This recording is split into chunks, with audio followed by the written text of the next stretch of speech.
금리란 직관적으로 돈의 가격을 의미합니다. 은행에 돈을 맡기는 사람은 사실 은행에 돈을 빌려준 것이 됩니다.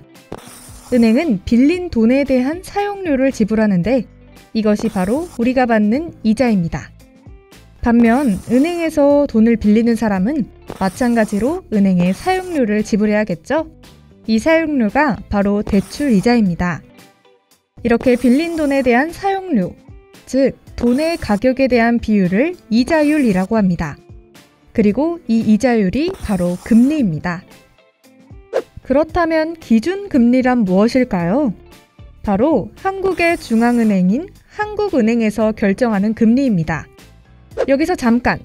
먼저 한국은행에 대해 알아볼까요? 한국은행은 우리와 같은 개인이 아닌 시중은행과 거래하는 은행입니다. 은행들의 은행인 것이죠. 한국은행은 시중은행에 돈을 빌려주고 그 사용료인 이자를 받습니다. 여기서 이 이자를 얼마나 받느냐의 기준이 되는 금리가 바로 기준금리입니다. 한국은행은 기준금리 조정을 통해 경기 안정을 도모합니다. 보통 경기가 과열될 것이라 예상되면 기준금리를 인상하고 경기가 침체될 것이라 예상되면 기준금리를 인하합니다. 왜 그러냐고요? 지금부터 천천히 살펴볼게요.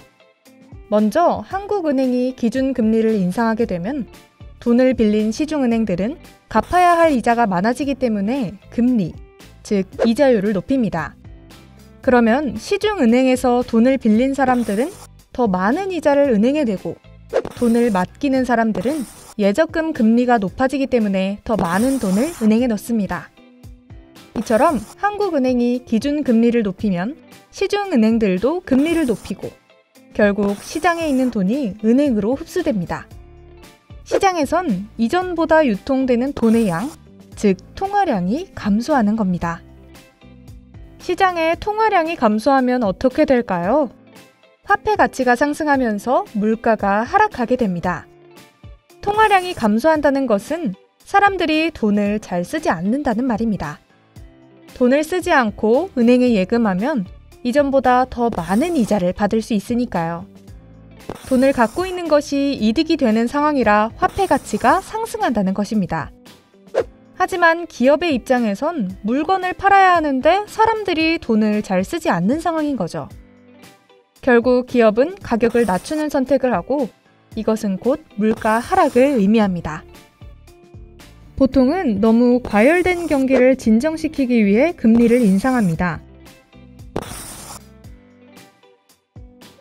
사실 경기가 침체될 것이라고 예상했던 코로나 확산세 초기엔 기준금리를 계속해서 낮췄습니다.